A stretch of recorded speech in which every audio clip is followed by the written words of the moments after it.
Je suis venu ici avec un bon esprit. J'aime la population noire de ce pays.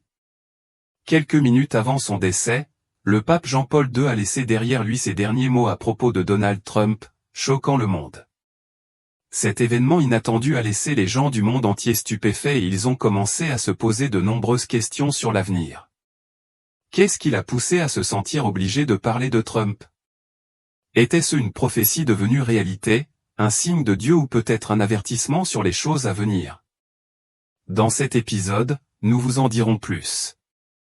Avant de commencer, veuillez aimer, partager et vous abonner à notre chaîne YouTube pour plus de contenu.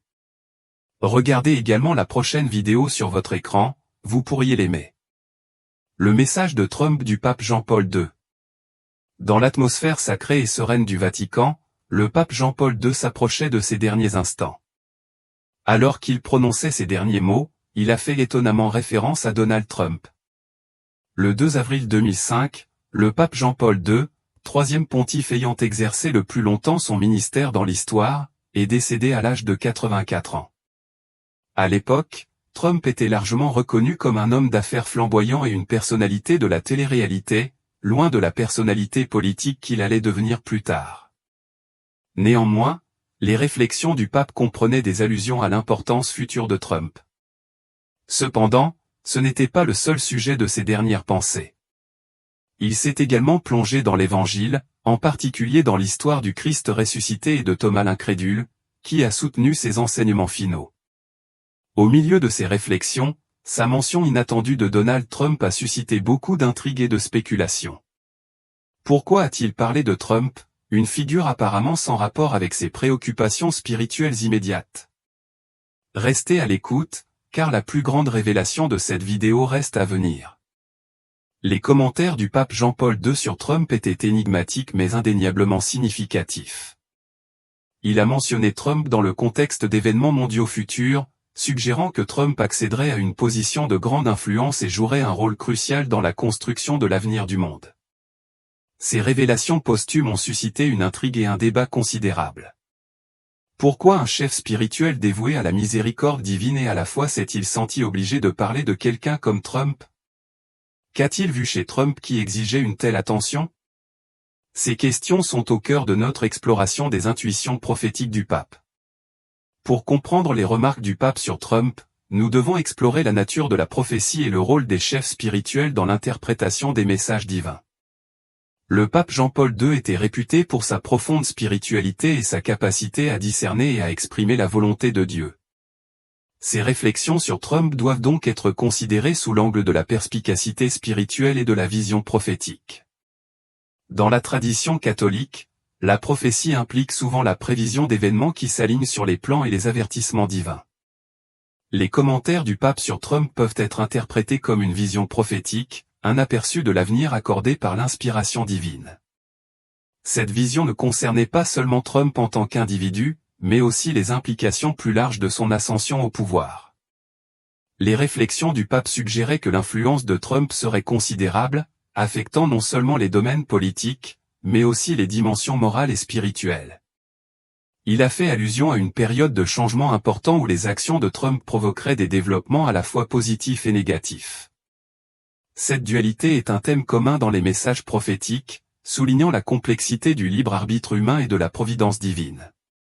Dans les années qui ont suivi la mort du pape Jean-Paul II, l'ascension de Donald Trump a été rien de moins qu'extraordinaire.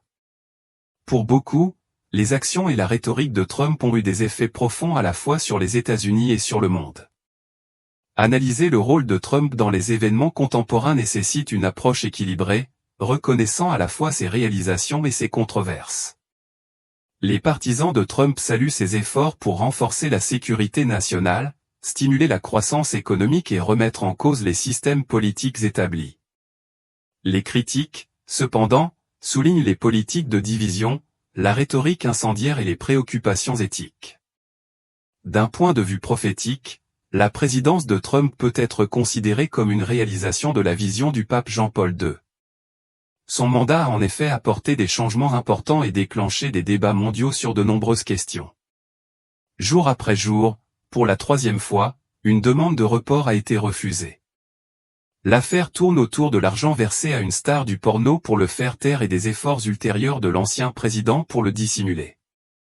Quel que soit le point de vue, l'influence de Trump semble correspondre à la prédiction du pape selon laquelle une figure clé façonnera les événements mondiaux. La présidence de Trump a indéniablement eu un impact sur la politique et la société américaine, avec des effets qui s'étendent à la scène internationale.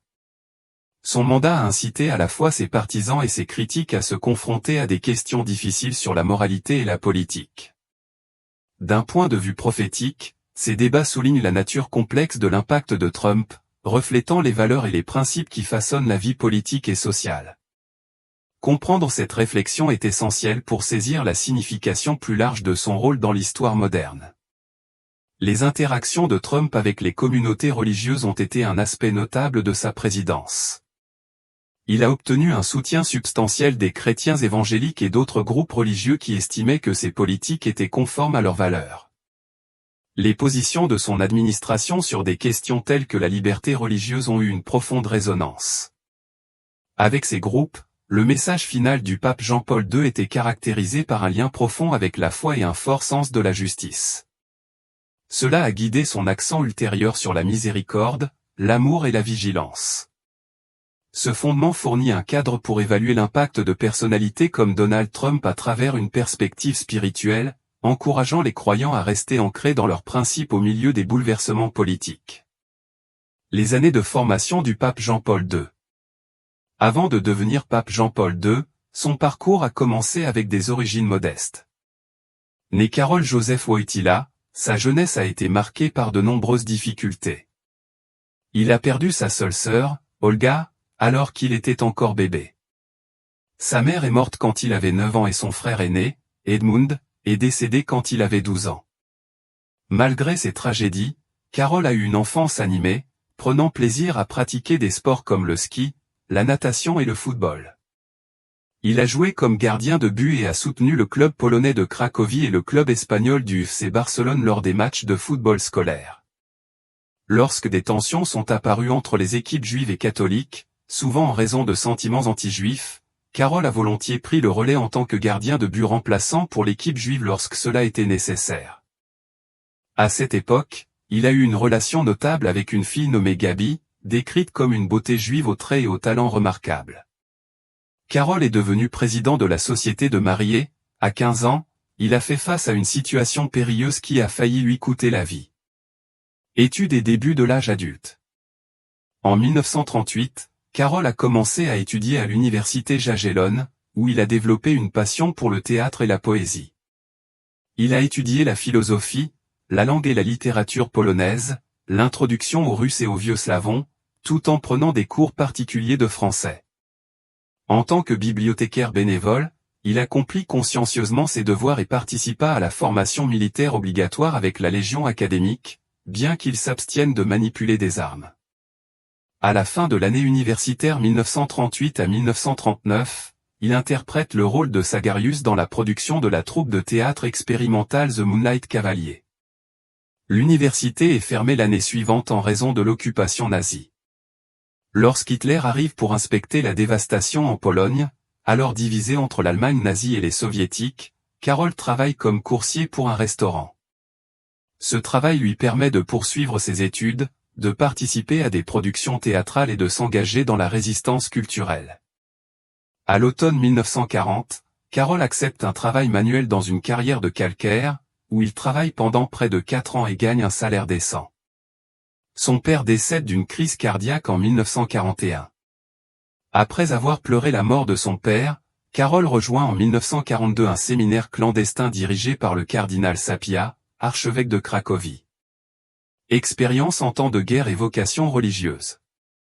Des rapports de diverses sources indiquent que Karol a également aidé des Juifs à échapper aux nazis.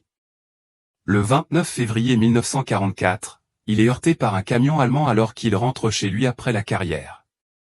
Les officiers allemands qui lui viennent en aide utilisent un camion qui passe comme ambulance.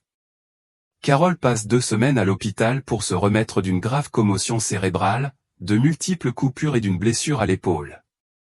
Cet incident renforce sa conviction quant à sa vocation à la prêtrise. Il reprend ses études dans un séminaire secret dirigé par l'archevêque de Cracovie et, après la fin de la Seconde Guerre mondiale, termine son éducation religieuse au séminaire de Cracovie. Il a été ordonné prêtre en 1946. Ascension dans l'Église catholique. Jean-Paul II a passé 2 ans à Rome, où il a obtenu son doctorat en théologie. À son retour en Pologne en 1948, il a exercé son ministère dans plusieurs paroisses autour de Cracovie. En 1958, il a été nommé évêque d'Ombie, et 6 ans plus tard, il est devenu archevêque de Cracovie. Réputé pour son rôle influent au sein de l'Église catholique, il a joué un rôle clé lors du Concile Vatican II, qui a commencé en 1962 et a duré plusieurs années. Le Concile a examiné les enseignements de l'Église et son rôle dans le monde moderne. Au cours du Concile, le pape n'a condamné aucune hérésie et, en 1986, on l'a vu prier avec des personnes considérées comme hérétiques ou non orthodoxes. Les contributions importantes de Jean-Paul II ont conduit à sa nomination comme cardinal par le pape Paul VI en 1967. Après la mort du pape Paul VI en août 1978, le collège des cardinaux a été divisé entre 2 candidats italiens de premier plan. Albino Luciani a été élu pape Jean-Paul Ier, mais il est décédé seulement 33 jours plus tard. Au cours du conclave de 1978, Karol Wojtyła, s'est présenté comme candidat, recueillant rapidement des voix. Il était considéré comme une figure unificatrice capable de combler les divisions causées par le Concile Vatican II. Alors que les réformes libérales du Concile suscitaient la controverse, Wojtyła était considéré à la fois comme traditionnel dans la discipline ecclésiastique et réceptif aux réformes du Concile. Les cardinaux espéraient que sa relative jeunesse attirerait des fidèles plus jeunes vers l'Église. Lorsque Wojtyła fut élu pape le 16 octobre 1978, il devint le premier pape non italien depuis Adrien VI des Pays-Bas, qui régna de 1522 à 1523. En choisissant le nom de Jean-Paul II, il rendit hommage à son prédécesseur, Jean-Paul Ier, et réaffirma son engagement en faveur des réformes du Concile Vatican II. Lors de sa messe d'installation le 22 octobre 1978, Jean-Paul II mit en avant la phrase biblique « N'ayez pas peur ». Cet appel symbolisait la présence de Dieu et encourageait le courage chrétien. Ce thème préfigurait ses campagnes mondiales en faveur des droits de l'homme. En tant que pape, il se rendit dans plus de 100 pays pour promouvoir la foi et la paix. Tentative d'assassinat. Cependant, son pontificat fut confronté à une grave menace le 13 mai 1981, lorsque Mehmet Ali Akka tenta de l'assassiner sur la place Saint-Pierre. Bien qu'il ait été touché par les 4 balles tirées à bout portant, Jean-Paul II survécut à l'attaque. Il attribue sa survie à Notre-Dame de Fatima. La fusillade a incité le Vatican à renforcer la sécurité du pape, notamment en installant des vitres pare-balles autour de lui. En guise de remerciement, Jean-Paul II a fait don d'une balle de l'attaque au sanctuaire de Fatima, où elle a été placée dans la couronne de la statue de Marie. Déclin de la santé. Pendant ces derniers jours, la santé de Jean-Paul II s'est rapidement dégradée en raison d'une série de maladies. Le 30 mars 2005, il a développé une infection urinaire qui a aggravé son état fragile. Il luttait contre la maladie de Parkinson, un trouble neurologique progressif, depuis le début des années 1990. Cela lui a causé d'importantes difficultés de mouvement, ainsi que des problèmes d'élocution et de déglutition. En plus de la maladie de Parkinson, il souffrait d'arthrite sévère, en particulier aux genoux et aux hanches, ce qui limitait sa mobilité et lui causait des douleurs considérables. Les effets durables de la tentative d'assassinat de 1981 ont également compromis sa santé. L'infection urinaire a déclenché une série de crises médicales, notamment un choc septique, qui a provoqué une chute dangereuse de la tension artérielle et une défaillance de plusieurs organes. Malgré des soins médicaux intensifs, son état s'est aggravé. Son système immunitaire affaibli et son état de fragilité ont rendu difficile la lutte contre l'infection. Dernier jour et héritage. Malgré ses graves problèmes de santé, le pape Jean-Paul II a continué à étonner le monde par son engagement indéfectible envers ses fonctions. À l'approche de sa mort, il a choisi de passer le temps qui lui restait dans la prière et la contemplation profonde, se concentrant sur le monde qu'il aimait profondément. Au cours de ses derniers jours au Vatican, entouré d'un petit cercle de proches collaborateurs et de confidents, il a soigneusement composé des messages pour le monde. Ces messages, gardés secrets jusqu'après sa mort, ont révélé sa profonde préoccupation pour l'avenir et les défis moraux à venir. Il a mis l'accent sur la miséricorde divine, en s'inspirant du message révélé à sainte Faustine Kowalska, une religieuse polonaise. Ce message appelait à la confiance dans la miséricorde infinie de Dieu et à un engagement envers le pardon et le renouveau. Il a mis en garde contre l'influence croissante du matérialisme et l'érosion des valeurs spirituelles dans la société moderne. Jean-Paul II a exhorté les gens à retourner à la prière, à rechercher la direction de Dieu et à agir avec compassion et justice. Dans une réflexion, il a anticipé une période de grande lutte spirituelle pour l'Église et ses fidèles, les appelant à tenir ferme contre les forces du mal. Le thème de la miséricorde était au cœur de ces derniers messages. Dans un monde de plus en plus déchiré par la division et les conflits, il considérait la miséricorde de Dieu comme plus cruciale que jamais. Il a exhorté tout le monde à embrasser la miséricorde, à pardonner aux autres et à rechercher la réconciliation comme voie vers la véritable paix. Réflexion du pape Jean-Paul II sur la foi et la miséricorde. En réfléchissant au récit évangélique du Christ ressuscité montrant ses plaies aux apôtres, le pape Jean-Paul II a souligné le pouvoir transformateur de la foi et de la miséricorde. Cet événement, qui s'est produit 8 jours après la résurrection, a mis l'accent sur l'invitation du Christ à Thomas, qui avait douté, de toucher ses plaies. Cet acte a transformé le doute de Thomas en une foi profonde, symbolisée par son exclamation « Mon Seigneur et mon Dieu ». Jean-Paul II a établi des parallèles entre ce récit et les luttes du monde moderne contre le doute et la foi. Il considérait les plaies du Christ comme de puissants symboles d'amour, de sacrifice et de miséricorde, offrant aux croyants une rencontre tangible avec la grâce de Dieu. Il a souvent souligné que la foi ne concerne pas uniquement ce qui est visible, mais aussi la confiance dans l'invisible. La prophétie biblique et la fin des temps. Les réflexions de Jean-Paul II s'étendent au contexte plus large de la prophétie biblique, en particulier en ce qui concerne la grande tribulation et le retour du Christ. La Bible fournit une chronologie des événements qui mèneront à la fin de cet âge. Signes prophétiques clés. La parabole du figuier, Matthieu 24, 32-34, Jésus a mis l'accent sur la compréhension des signes des temps. La grande tribulation, Matthieu 24, 21, cette période de difficulté sans précédent durera 3 ans et demi et culminera avec le retour du Christ. Les signes indiquant que la fin des temps est proche. Déplacement et connaissance accrue, Daniel 12, 4, progrès rapide dans les transports et croissance exponentielle des connaissances humaines.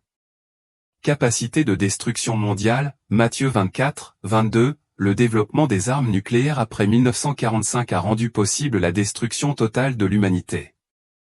La montée des famines, des épidémies et des catastrophes naturelles, Matthieu 24, 7, une augmentation de la fréquence et de la gravité de tels événements signale l'approche de la fin.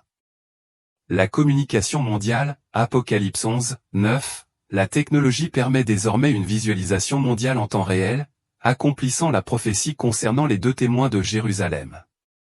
Des armées massives, Apocalypse 9h16, la capacité de déployer une armée de 200 millions de soldats est désormais réalisable. Événements restant avant la tribulation. Bien que de nombreux signes soient évidents, quelques éléments clés ne se sont pas encore pleinement manifestés. La prophétie suggère que nous approchons des 3 ans et demi précédant le retour du Christ, mais le moment exact reste inconnu, car, quant à ce jour et à cette heure, personne ne le sait, si ce n'est le Père seul, Marc 13h32. Message central, miséricorde et unité. Les réflexions du pape Jean-Paul II ont lié ces thèmes de prophétie et de foi à la nécessité de la miséricorde et de l'unité dans un monde fracturé. Il a souligné l'appel à la compassion, au pardon et à la confiance dans la miséricorde infinie de Dieu alors que l'humanité navigue dans ses défis. Ces idées servent de guide aux croyants pour rester fermes, vigilants et pleins d'espoir au milieu de l'incertitude, en puisant leur force dans les blessures du Christ et la promesse de son retour. Signe prophétique de la fin des temps. Les sacrifices rétablis et Jérusalem. Les sacrifices quotidiens, Daniel 12h11. Les sacrifices à Jérusalem seront rétablis avant d'être interrompus au cours des 3 ans et demi, 1290 jours, finaux de cet âge. Bien que de petits groupes militent en faveur de cette restauration, des barrières politiques et religieuses empêchent actuellement sa mise en œuvre. La prophétie indique que cet événement crucial précédera la grande tribulation. Jérusalem encerclée par des armées, Luc 21h20. Les prophéties prédisent un siège et un contrôle éventuel des gentils sur Jérusalem, lié à la cessation des sacrifices et à l'abomination de la désolation, Matthieu 24h15. Le statut de Jérusalem en tant que centre de tension et de conflit mondial rend de tels scénarios plausibles. Jérusalem en tant que, pierre lourde, Zacharie 12h3. Les nations qui s'opposent à Jérusalem devront faire face à des conséquences divines. Le rôle de la ville en tant que point d'éclair de conflit est évident dans son importance géopolitique actuelle. Le renouveau de l'Empire romain. Les 10 rois et la bête, Apocalypse 17, 12-13. Il est prophétisé que l'Empire romain connaîtra 10 renaissances, culminant dans une itération finale. Ce dernier renouveau impliquera une coalition de 10 rois ou États, unifiés sous l'autorité de la bête. Symbolisé par les 10 orteils, dans Daniel 2, cette alliance surgira à la fin des temps. Contexte historique. Le 9e renouveau s'est terminé par la défaite de Mussolini et d'Hitler pendant la Seconde Guerre mondiale. Les efforts en faveur de l'unification européenne pourraient préparer le terrain pour le renouveau final. Les facteurs économiques, militaires et culturels alimentent les discussions sur une Europe unifiée sous un leadership fort. Tendance mondiale et accomplissement prophétique. Progrès dans la technologie et la connaissance, Daniel 12h4. La croissance technologique et informationnelle rapide s'aligne sur la prophétie de Daniel concernant l'accroissement des connaissances et la connectivité mondiale. Les médias et la communication mondiaux rendent désormais accessibles les événements mondiaux en temps réel, comme décrit dans Apocalypse 11h9. Capacité de destruction massive, Matthieu 24h22. Le développement des armes nucléaires après 1945 révèle le potentiel de l'humanité à mettre fin à toute vie. Famine, épidémie et catastrophes naturelles, Matthieu 24h7. La fréquence et l'intensité croissante de ces événements signalent l'accomplissement des avertissements de Jésus. Une armée massive de 200 millions de personnes, Apocalypse 9h16. La capacité de déployer une telle armée est désormais possible, en particulier dans des pays comme la Chine ou par le biais de coalitions internationales. Appel à l'action. Soyez vigilants et prêts, Luc 21, 34-35. Jésus a mis en garde contre la complaisance, exhortant à la vigilance et à la préparation. La tribulation prendra beaucoup de gens au dépourvu, comme à l'époque de Noé, Matthieu 24, 38-39. Orientation morale et spirituelle. Évitez les distractions telles que le matérialisme et le péché. Concentrez-vous sur la prière, la croissance spirituelle et les actes de miséricorde en préparation du retour du Christ. L'espoir dans le royaume de Dieu, Daniel 2h44. Les prophéties culminent dans l'établissement du royaume éternel de Dieu, remplaçant les puissances terrestres. Le 3e temple dans la prophétie biblique. Développements actuels. Reconstitution de sacrifices, 2018. L'Institut du Temple a effectué une reconstitution du sacrifice de la Pâque près du mont du Temple, reflétant ses efforts pour faire revivre les pratiques sacrificielles. Les progrès significatifs comprennent l'acquisition de 5 génisses rouges sans défaut du Texas, comme l'exige la purification sacerdotale, nombre 19, 2-10. Importance des génisses rouges. Ces génisses sont essentielles pour créer des cendres de purification pour les rituels du temple. Fourni par un groupe chrétien, leur rôle met en évidence une intersection des intérêts eschatologiques juifs et chrétiens. Les prophéties exigeaient un 3e temple. Les sacrifices quotidiens et la fin des temps, Daniel 12h11. La prophétie mentionne la cessation des sacrifices quotidiens, ce qui implique qu'ils doivent reprendre avant d'être arrêtés par l'abomination de la désolation. Les sacrifices peuvent avoir lieu avec un simple autel, comme cela a été démontré à l'époque d'Esdras, Esdras 3, 3-6. Le temple d'Ézéchiel. Le temple décrit dans Ézéchiel 40-48 est considéré comme une structure pour le règne millénaire du Christ, et non comme une structure à construire avant son retour. Ses caractéristiques et les bénédictions qui l'accompagnent, par exemple, la rivière de guérison, la présence de Dieu, correspondent à une période postérieure au retour. Le temple de Dieu dans le Nouveau Testament. L'Église est identifiée comme le temple spirituel de Dieu, 1 Corinthiens 3h16, 2 Corinthiens 6h16. Cette interprétation spirituelle suggère que la prophétie sur l'homme du péché, dans 2 Thessaloniciens 2h4 pourrait se référer à ces revendications sur une Église contrefaite plutôt qu'à un troisième temple physique. Débat et interprétation. Temple physique contre accomplissement spirituel. Interprétation physique. Certains pensent qu'un troisième temple littéral est nécessaire pour la prophétie de la fin des temps, car il serait occupé par l'homme du péché, 2 Thessaloniciens 2h4. Le temple serait au centre des sacrifices et des abominations précédant le retour du Christ. Interprétation spirituelle. Homme du péché, pourrait symboliser un faux leadership au sein d'une Église contrefaite revendiquant l'autorité divine. Cela concorde avec les revendications historiques de certaines institutions, comme l'Église catholique romaine, pour représenter le royaume de Dieu sur terre. Implications futures. Sacrifice sans temple. La préséance historique montre que les sacrifices peuvent reprendre avec un autel seul, rendant la construction d'un temple complet inutile pour accomplir la prophétie. Temple millénaire. La vision d'Ézéchiel indique que le véritable temple physique émergera pendant le règne du Christ, et non à notre époque. Événement de la fin des temps. L'accent doit rester sur la préparation spirituelle, conformément à l'avertissement du Christ de « Veillez et priez » Luc 21, 34-36. Conclusion. Bien que la possibilité d'un troisième temple intrigue les eschatologues juifs et chrétiens, la prophétie biblique n'exige pas définitivement sa construction avant le retour du Christ. L'interprétation spirituelle du temple de Dieu en tant qu'Église déplace l'accent des structures physiques vers la fidélité et la préparation à l'accomplissement des événements de la fin des temps.